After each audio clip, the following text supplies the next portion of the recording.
que je traitais avec leur père, le jour où je les saisis par la main pour les faire sortir du pays d'Égypte, car ils n'ont pas persévéré dans mon alliance. Le verset 13. Verset 13. En disant, une alliance nouvelle, il a déclaré ancienne, la première. Or, ce qui est ancien, Ce qui est ancien, ce qui a vieilli, ce qui a vieilli, est près de disparaître. est près de disparaître. C'est qu'il faut savoir faire très attention quand nous prêchons la parole de Dieu. Peut-être ça va choquer certaines personnes. Je vais vous dire ce matin, les fêtes chrétiennes, soi-disant chrétiennes, n'existent pas selon la nouvelle alliance. Quelqu'un a capté ça? Non, il n'a pas capté. On dit là, les fêtes chrétiennes, vrai ou faux? Hein? Parmi tant autres, nous avons la fête de Pâques, et puis Pâques après, Pentecôte, quoi encore? Il y a d'autres qui ajoutent Noël. Les deux là, c'est mort. Hein? Parce que souvent dans les églises évangéliques, il y a la Pâque et puis la Pentecôte. Vrai ou faux? Hein? Ok. Avant d'expliquer, j'ai besoin d'une personne qui va venir ici devant. Courageux, qui vient devant. J'ai une question à te poser. Un courageux.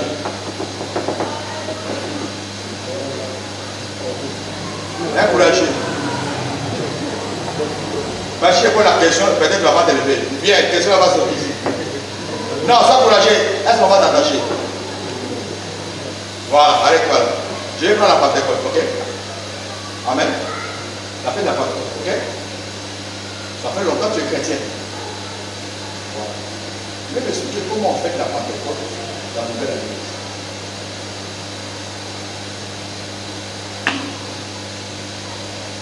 Quelle est la cérémonie on fait pour faire la Pentecôte? C'était la Bible. On fait juste lorsque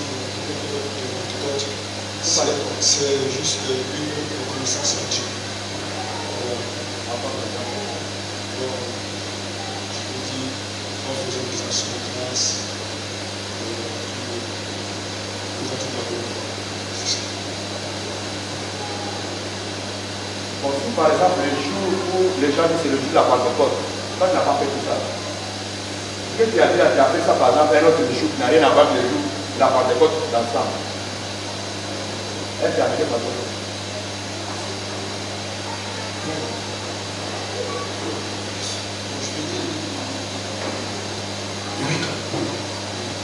Ça ne correspond pas à la Pentecôte générale, mais tu as fait ça quand même. Donc on peut voir pour les grâces. Comme quoi, dans l'argent, parce que les amis. Mais juste une reconnaissance à Dieu. C'est un verset.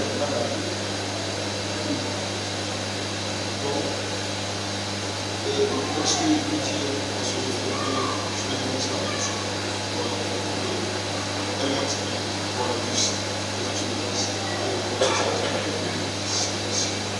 D'accord, merci. Bon, on va gagner le temps. Actes des apôtres, on parle de Actes des apôtres, chapitre 2.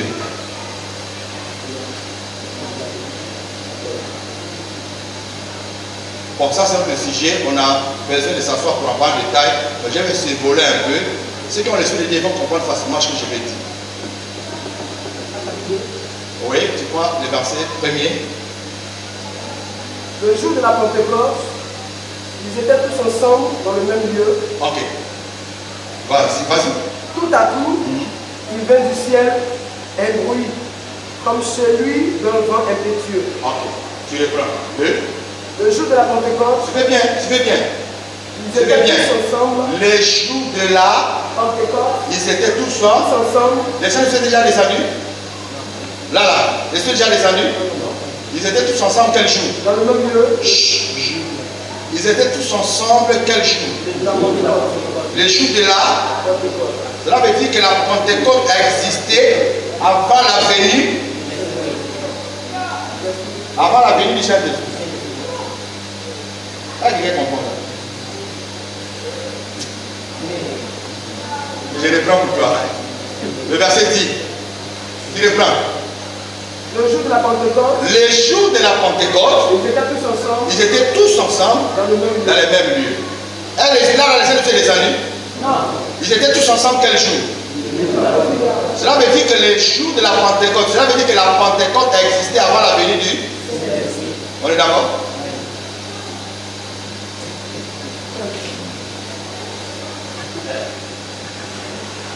Donc, le Saint-Esprit est descendu le jour de la Pentecôte. Maintenant, de quelle Pentecôte on nous parle ici? C'est la Pentecôte juive. Est-ce que c'est compris? La fête de la Pentecôte est juive. Nous, les nations, n'avons pas de fête de Pentecôte. Le Saint-Esprit est descendu le jour de la Pentecôte juive. Est-ce que je me fais comprendre? C'est comme tu es né le jour de l'indépendance de la Côte d'Ivoire. Le jour que tu es né, ça correspond au jour de l'indépendance de la Côte d'Ivoire. Est-ce que le jour où tu es né là, c'est le jour où la Côte d'Ivoire est indépendante? Là, je dis que la Côte d'Ivoire est indépendante avant que toi tu viennes au monde. Mais tu es né le jour, c'est une coïncidence, le jour de l'indépendance de la Côte d'Ivoire. Mais cela ne veut pas dire que c'est ce jour-là que l'indépendance a eu lieu. Une manière de dire, le jour où le Saint-Esprit est descendu, ce n'est pas le jour-là que la Pentecôte a commencé.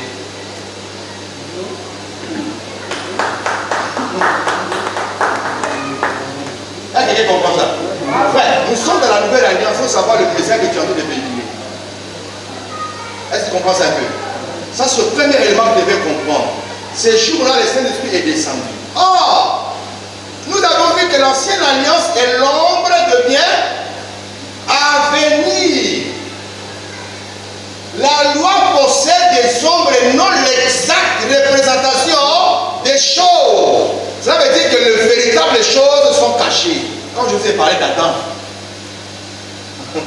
est-ce que vous comprenez ça un peu? Maintenant, suivez bien. La fête de la Pentecôte, ça existait dans l'ancienne alliance. La fête de la Pentecôte, on l'appelait ça la fête de la moisson. Cela veut dire qu'Israël devait moissonner la moisson pour prendre dans la moisson. On moissonnait la moisson, mais pas n'importe quelle moisson. Ils moissonnaient ce qu'on appelle les prémices. Est-ce que vous comprenez un peu? Vous savez ce qu'on appelle les prémices? Hein? Tu as fait ta plantation, mais les premières récoltes là, c'est ça que tu dois moissonner. Les jours de la moisson, il y avait une fête pour ça. Amen. 7 fois 7, ça fait combien? 49. Ok? Donc la fête de la moisson durait 49 jours. Amen. Les 50e jour, il faut que toi tu prends tes chefs, tu te retrouves à Jérusalem pour fêter la fête là. Tu vas faire le 50e jour. Ça veut dire 49 plus 1, ça fait Pentecôte. Ça vient du mot Pentecôte. Ça dit dérivé de deux mots.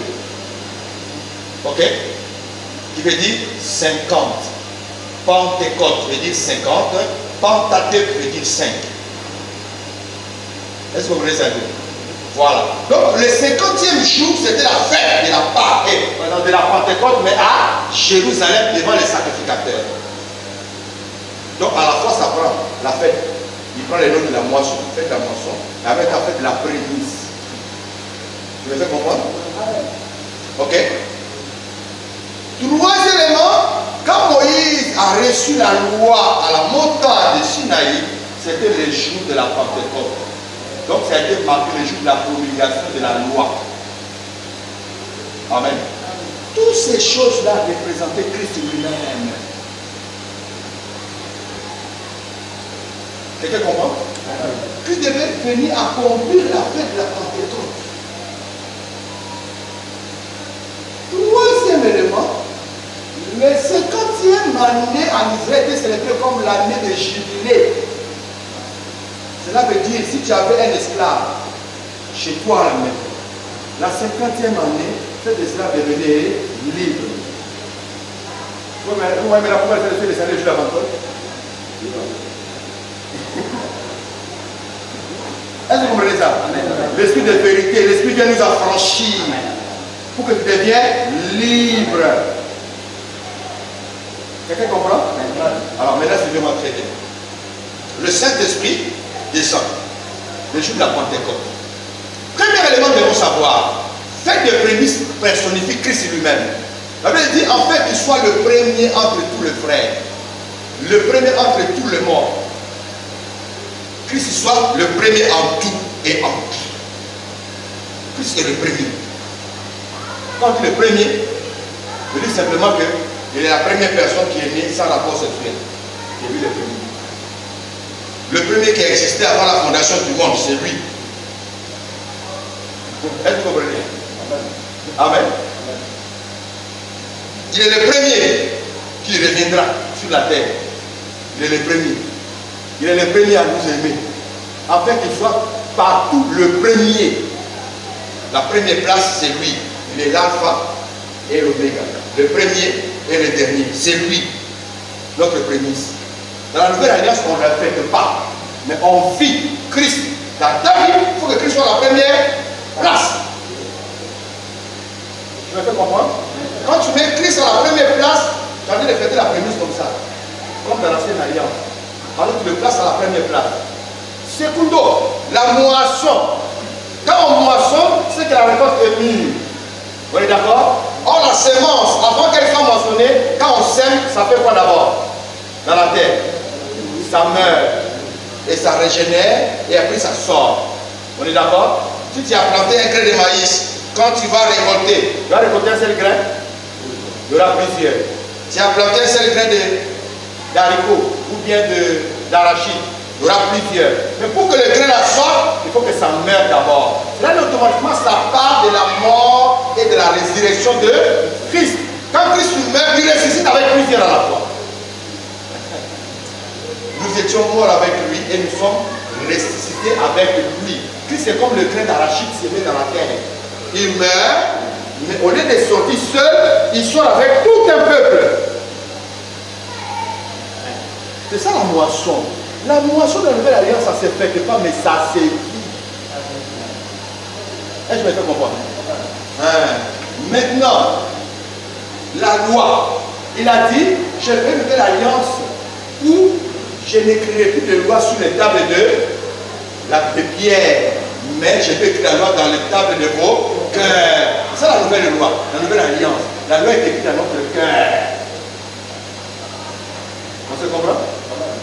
Amen, amen, amen. Maintenant, regardez, le Saint-Esprit, lui, vient le 50e jour qui correspond à la 50e année de la jubilée. Quand l'Esprit vient, la vérité vous connaîtrez la vérité. Et la vérité vous affranchira, la vérité vous rendra libre.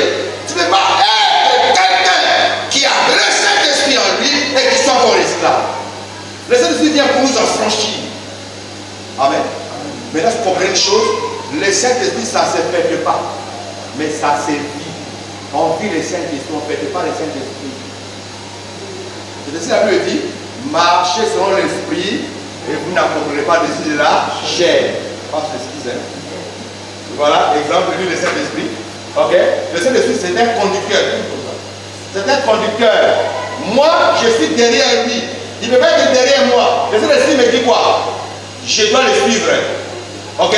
Il est mon conducteur. Donc lui il marche, moi aussi je marche. Je suis ses pas. S'il prend à gauche, moi aussi je prends à gauche. Il prend à droite, je prends à droite. Si je le laisse et puis moi je continue mon chemin, je meurs. Parce que je suis dans les déserts, je ne connais pas comment les choses sont. Amen. Toi qui fais, tu mets oignon ici, poisson là-bas, tu fais un fond de glace, ça ne veut rien dire si tu ne marches pas selon l'esprit. Ça c'est la première des choses. Deux, la Bible nous dit d'être né d'esprit. Si un homme de nettoie d'esprit ne peut pas entrer dans le royaume de Dieu, il faut que toi tu deviens esprit. C'est ça on dit homme spirituel. C'est-à-dire tu as encore les caractéristiques de l'esprit. C'est-à-dire si on parle le fruit de l'esprit. Amen. On parle des fruits de l'esprit. Les fruits de l'esprit, tout vraiment que c'est venir aider de l'esprit. Les fruits de l'esprit. Amen. Ok. Maintenant, suivez bien. Supposons que le Saint-Esprit a un jour spécial pour le fêter. Vrai ou faux? Hein? En fait, je vais dire les gens qui fêtent Pentecôte. Si le Saint-Esprit lui-même sait que c'est le jour de son jour, est-ce qu'il a besoin de dire ça? Est-ce qu'il a besoin que toi tu prends les précautions? Hein? Pasteur, le jour de ton anniversaire, quel sera ta joie? Si tu veux vraiment fêter, hein? Tu vas faire musique, non? Tu vas commencer à danser.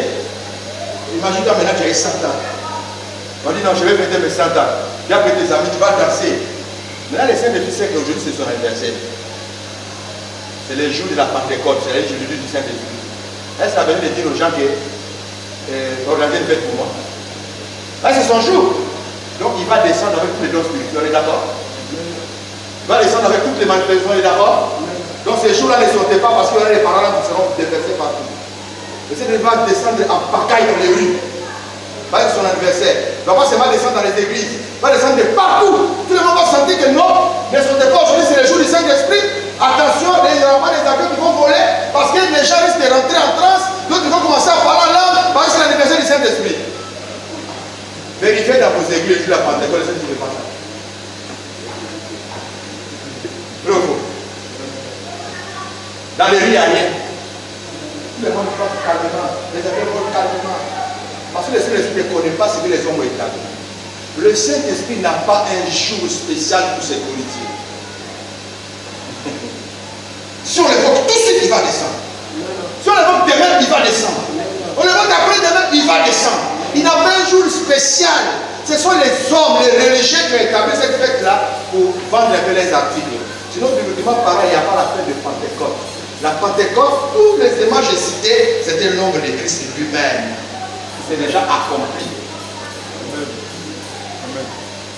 La Pâque, vous voyez, les religieux disent que la Pâque chrétienne, il y a la Pâque juive et puis la Pâque chrétienne. Qui a déjà entendu parler de ça?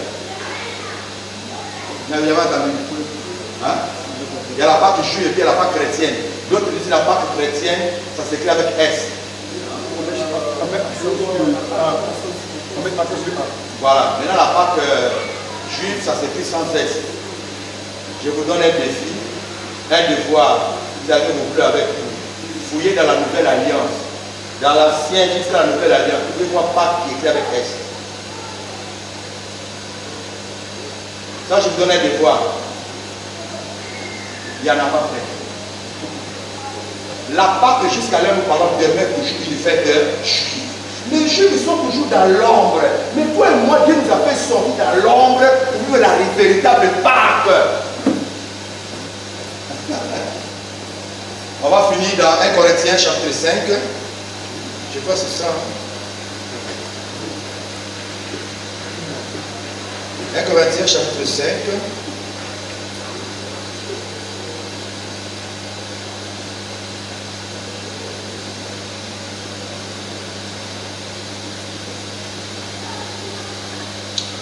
Lis un peu le verset 4 fois.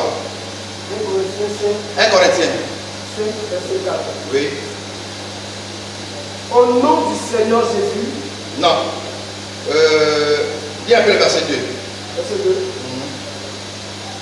Et vous êtes gonflés d'orgueil. Vous n'avez pas été plus tôt dans l'affliction, afin que celui qui a commis ce acte soit ôté du milieu. Non, lis le verset 7. Verset 7.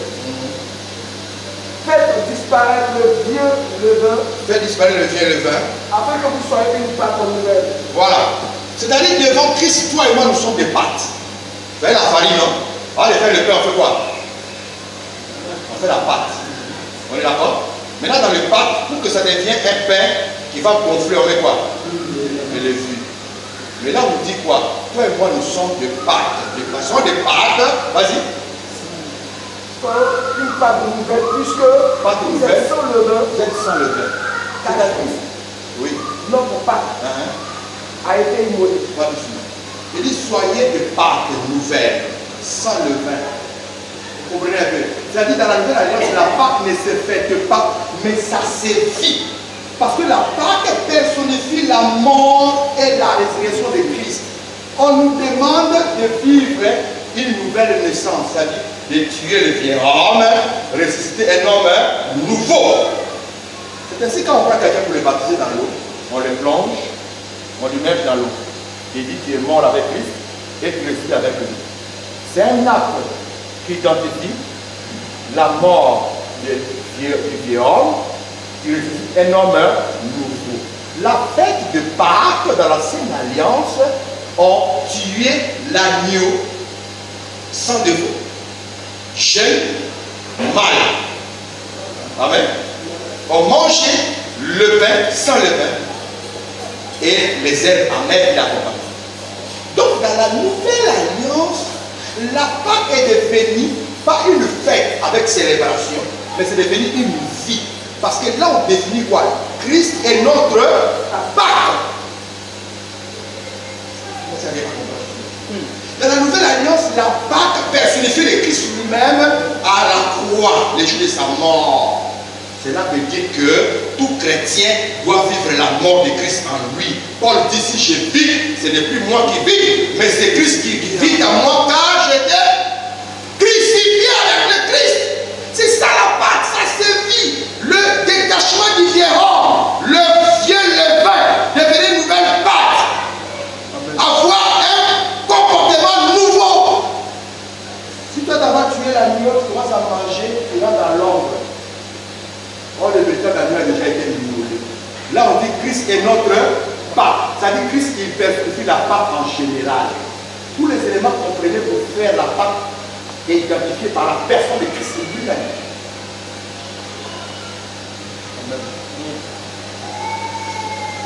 Gloire à Jésus. Amen. Si tu as compris vraiment, acclame le Seigneur. Waouh! C'est ainsi qu'il a dit que personne ne vous trouve aussi de manger, de boire, ni de fête, ni de la nouvelle vie, car c'était l'ombre de vie à venir. Alors, pour boucler, nous allons prendre nos Bibles dans 2 Timothée chapitre 2, verset 5, c'est par là que nous allons boucler. 2 Timothée chapitre 2, verset 5.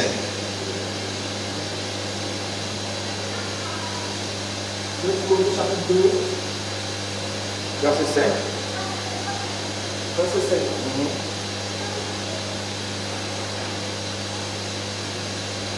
5. Et l'athlète n'est pas couronné.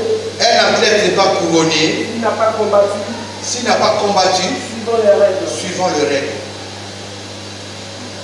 Un athlète n'est pas couronné s'il n'est pas combattu suivant le règle. Vous savez, l'apôtre Paul a dit quoi? Je traite durement mon corps et je le tiens à assujetti. De peur, après avoir prêché aux autres, d'être moi-même jeté dehors. On est d'accord? Ça veut dire que nous sommes dans la course. Dans cette course-là, il y a un prix à gagner. Mais pour gagner ce prix-là, il y a des règles qu'il faut suivre. Qui veut dire simplement, dans ta manière de servir Dieu, il faut connaître les règles spirituelles que tu dois appliquer selon la parole de Dieu pour qu'à la fin, le Seigneur puisse te récompenser. Imaginez-vous un peu, quand je passe souvent à côté de ma maison, il y a une église catholique qui est là. Chaque fois que je passe, c'est un raccourci pour moi, je passe tout le temps là. On vend de l'encens, on vend des statues de Marie, on vend des chapelets, on vend comment? Tous ces conneries-là. Pour eux, tout ce qu'ils vendent là, c'est pas pour Dieu. Hein? C'est pas pour Dieu. Si tu as payé 50 chapelets, tu gardes ça chez toi à la maison. Dieu est avec toi 50 fois, peut-être. Tu as payé de l'encens, tu as payé des bougies. Est-ce que tout ce qu'ils vendent là, ça a une réalité avec les Écritures? C'est conforme à la parole de Dieu? Dieu va les récompenser? Hein? Mais ils ont vendu, non? Hein? Ok. Maintenant, quelqu'un qui a baptisé, toi tu as baptisé 3 pasteurs. Lui, il a baptisé 50 bébés. Entre les deux, qui aura la récompense forte? Hein? Pourquoi lui, il a baptisé 3, lui, il a baptisé 50? C'est-à-dire, lui n'a bâti selon les règles données. Lui n'a pas bâti selon les règles données. Là, je vais faire comprendre. C'est-à-dire, la parole de Dieu que nous voyons là est exécutée selon les règles données. Tu vas venir faire les Dieu comme ça, il faut connaître les règles de la parole. En complissant ce qui est écrit selon la parole de Dieu, c'est dans ça que Dieu va te récompenser. Parce que derrière chaque appel, il y a un prix à gagner. Ce que l'apôtre Paul appelle le prix de notre vocation céleste. On est d'accord? Donc il faut que chacun de nous court. Nous sommes comme des athlètes qui courent au stade. Il y a un prix à gagner. Mais il faut que tu cours selon les règles qui sont données dans la parole de Dieu. Pour que demain tu sois récompensé. Mais si tu sers Dieu en dehors de la parole de Dieu, il n'y a pas de récompense pour ça. Parce que Dieu ne se retrouve que dans sa parole. Quelqu'un comprend? Dieu ne se retrouve que dans ça. Je vais attirer l'attention de quelqu'un cet après-midi, parce que là je vais clôturer.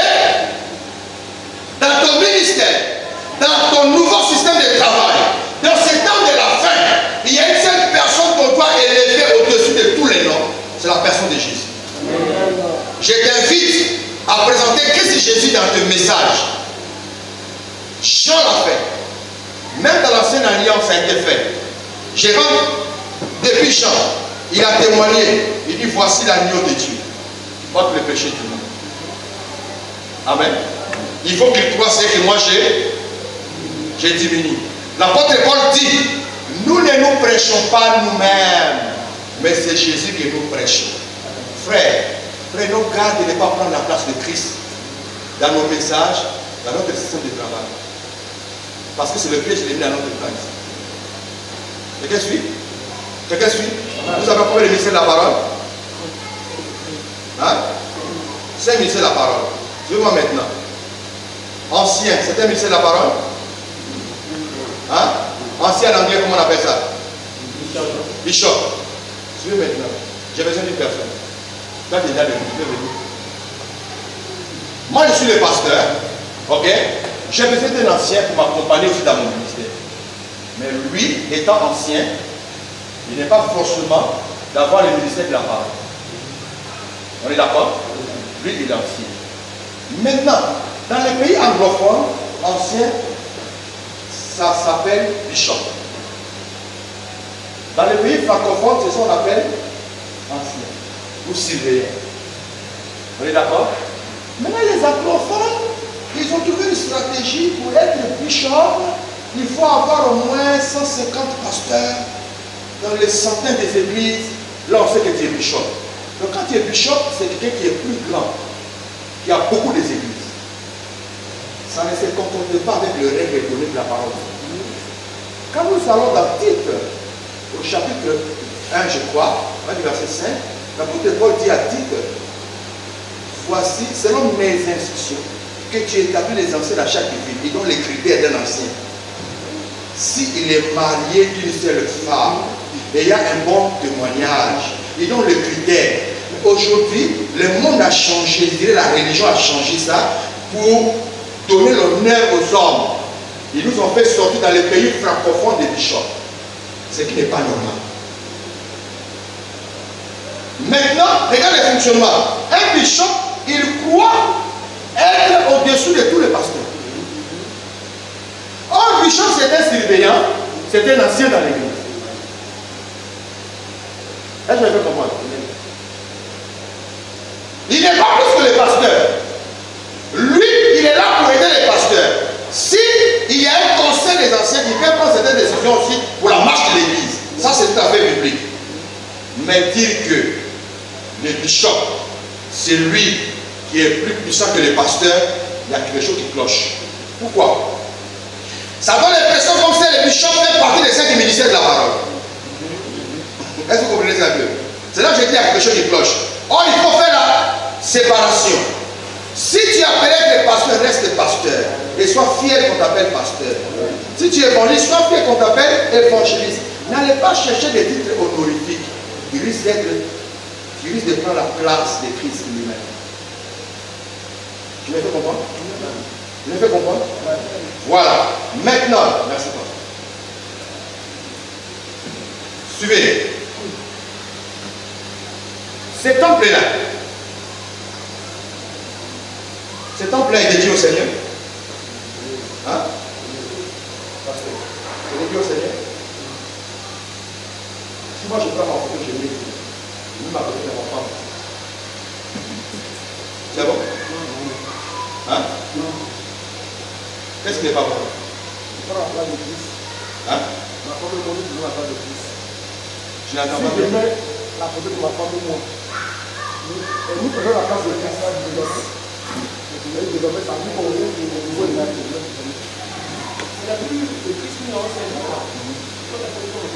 C'est ainsi que l'apôtre Paul dit, il y a un fondement qui a été posé. Ok? À savoir le Christ. Quiconque fait partie sur le fondement, il n'a pas le droit de casser ce qui est là. Si tu fais partie sur le fondement, si avec des briques, avec du foin, avec quoi que ce soit, n'engage que toi, mais il ne faut pas détruire le fondement qui a été déjà posé par les apôtres. Ok? Si tu viens chez moi et que je place ma photo dans mon salon avec ma femme, tu sauras que c'est ma maison, vrai ou faux?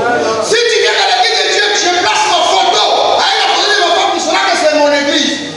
Ça, ce n'est pas l'église de Jésus. Je vais ouvrir votre intelligence pour que vous compreniez et là de se glisser dans l'église de Dieu. Dieu a besoin des gens baptistes à l'ère là pour aller contre Hérodiade et Hérode pour leur dire que ce que tu as fait là, ce n'est pas normal. Amen. Nous devons présenter l'agneau de Dieu. Nous devons présenter Christ. Il faut que Christ croisse dans nos ministères et que nous diminuions. Un pasteur n'a pas le droit de mettre sa photo dans l'église si cette église est vraiment de Christ. Si cette église n'est pas de Christ, tu mets ta photo, tout le monde saura que c'est ton église. Même les marquis, les vendeurs de marquis, les dirigeants de marquis, les gérants de marquis ont compris. Ils ne mettent pas les photos dans marquis. Malgré que ça soit les choses du monde. Même les pharmaciens ont compris. Ils ne mettent pas les photos dans la pharmacie. Mais aujourd'hui, nous voyons les photos des pasteurs dans les églises. Frère, l'église est malade. L'église n'est pas très mal. Dieu a besoin des simples correcteurs. Dieu a besoin des gens baptistes qui sont prêts à couper les têtes pour dire la vérité à ces personnes-là. Est-ce que vous comprenez ça un peu? Il commence par bishop. C'est un mauvais chemin. Reste à la sainte émission de la parole. Après bishop, frère, pour comprendre que ça vient du monde des ténèbres, ça vient archibishop. Ça sort carrément de la Bible. Parce qu'il n'y a pas archibishop de la Bible. Qu'est-ce qu'ils cherchent ces gens? La Bible dit tout ce qui est levé aux yeux des hommes, c'est une abomination devant Dieu. Je n'ai pas le droit de prendre ma photo de mettre dans l'église. Si c'est vraiment l'église qui est dédiée au Seigneur.